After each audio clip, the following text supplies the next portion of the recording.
حضرت بلال ابن رباح ان کا تعلق حبشہ سے تھا، اسی لیے حضرت بلال حبشی کو حبشی کہا جاتا تھا۔ آپ کا رنگ سیاہ تھا لیکن نور ایمان سے آپ دل سے بہت ہی صاف تھے۔ آپ کے والد کا نام رباح اور والدہ کا نام حمامہ تھا، اور وہ اس وقت کے سب سے اچھے لوگ مانے جاتے تھے اپنی ریاست میں۔ وہ دونوں ہی ایماندار اور انصاف پسند لوگ تھے، اور مکے کے لوگوں نے انہیں اپنا قیدی بنا لیا تھا، اپنا غلام بنا لیا تھا۔ حضرت بلال رضی اللہ تعالیٰ عنہ اپنی جوانی کے اندر ایک امیر آدمی کے غلام تھے، بنو جمعہ کے اندر وہ ایک قبیلہ تھا۔ اس آدمی کا نام تھا امیہ ابن خلاف، اور حضرت بلال حبشی رضی اللہ تعالیٰ عنہ ان کے سارے کام کیا کرتے تھے، لیکن دل کے اندر ایک سوچ ہمیشہ سے تھی، کیا انسان صرف اسی لیے غلام ہے کیونکہ اس کا رنگ کالا ہے، یا کسی کا یا سب کا کوئی سچا خدا نہیں ہے؟ جب رسول اللہ صلی اللہ علیہ وسلم نے مکے کے اندر لا الہ الا اللہ کا پیغام دیا تو کچھ لوگوں کے دل بدل گئے تھے۔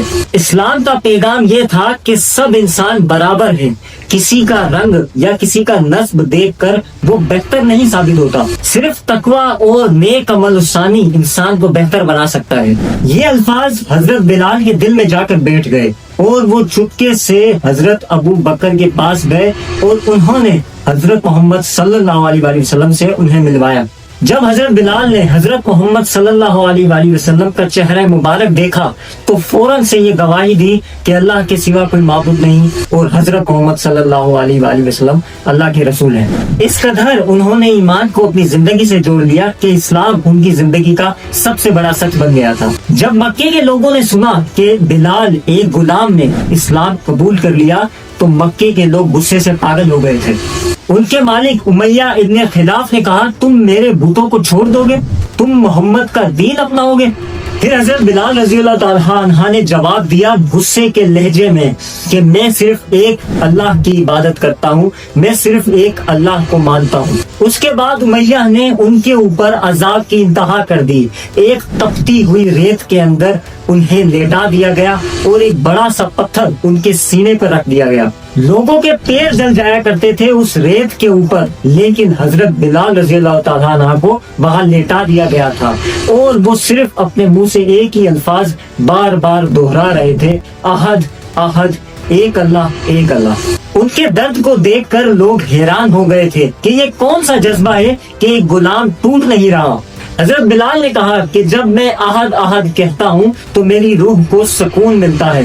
جب رسول اللہ صلی اللہ علیہ وسلم کو یہ بات پتہ چلی تو ان کا دل رو پڑا۔ انہوں نے فوراً سے حضرت ابو بکر رضی اللہ تعالیٰ عنہ کو ان کے پاس بھیجا اور امیہ سے یہ کہا کہ اس غلام کی قیمت بتاؤ، مجھے یہ غلام خریدنا ہے۔ امیہ نے کہا کہ تم اس غلام کا کیا کرو گے، یہ تو کسی کام کا نہیں ہے۔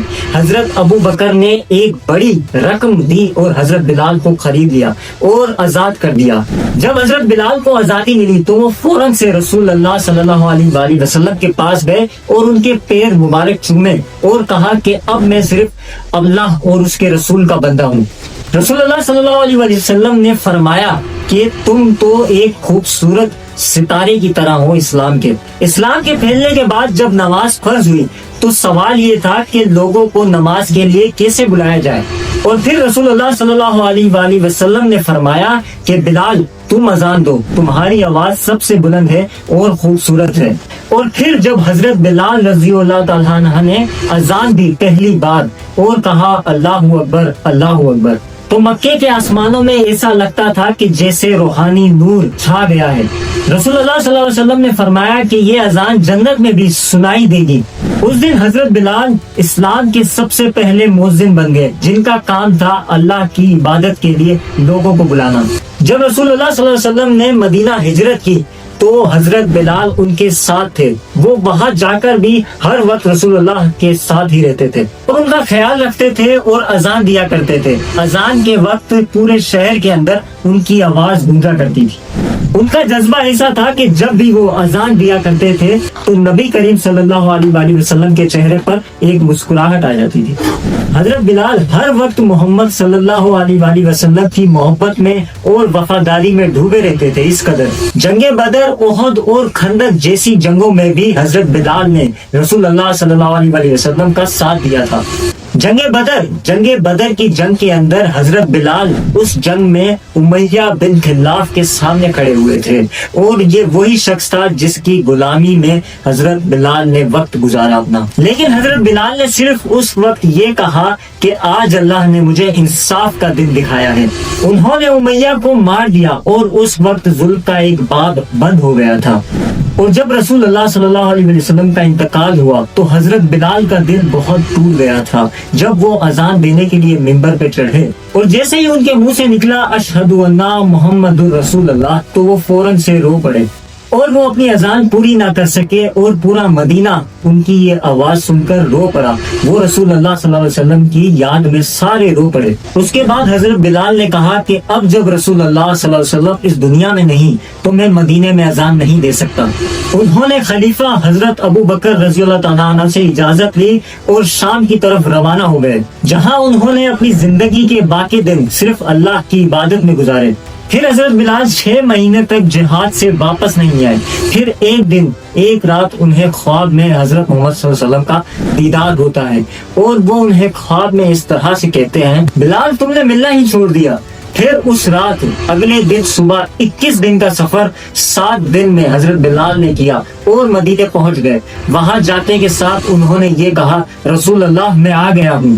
پھر انہیں یاد آیا کہ رسول اللہ تو اس دنیا میں ہے ہی نہیں۔ پھر وہ فوراً سے ان کی قبر مبارک پر گئے اور وہاں جا کر رونے لگ گئے۔ پھر حضرت بلال مسجد کی طرف گئے، اذان کا اور نماز کا وقت تھا، اور کچھ صحابہ نے دیکھا کہ حضرت بلال آ گئے ہیں تو انہوں سے اذان دلوائی جائے، لیکن سب صحابہ ڈر رہے تھے کیونکہ حضرت بلال نے قسم اٹھا رکھی تھی کہ میں اذان نہیں دوں گا۔ اور پھر کچھ صحابہ گئے حضرت حسن اور حسین کے پاس، ان کی عمر اس وقت صرف 7 سے 8 سال تھی، اور پھر انہوں نے کہا کہ آج آپ حضرت بلال سے کہیں کہ وہ اذان دیں۔ پھر حضرت بلال کے پاس حضرت حسن اور حسین گئے اور ان سے کہا کہ ایک گزارش ہے کہ آپ نے اتنے وقت ہمارے نبی کے لیے اذان دی، آج ہمارے لیے دے دیں۔ پھر حضرت بلال نے کہا آپ گزارش نہیں، آپ حکم کریں، آپ پر تو ہماری جان بھی قربان ہے۔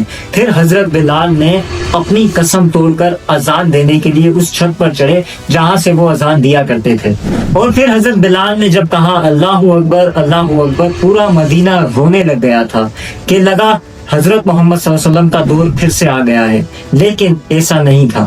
جب حضرت بلال کی زندگی کے کچھ آخری دن بچے تھے، ان کی طبیعت بہت شدید خراب تھی۔ ان کی بیوی رو رو کر کہتی تھی کہ یہ کیا دن آ گئے ہیں، لیکن حضرت بلال مسکرائے اور کہا کہ یہ افسوس کرنے والے دن نہیں، یہ بہت خوشی کے دن ہیں، کیونکہ اب میں رسول اللہ صلی اللہ علیہ وسلم سے ملاقات کے لیے جانے والا ہوں۔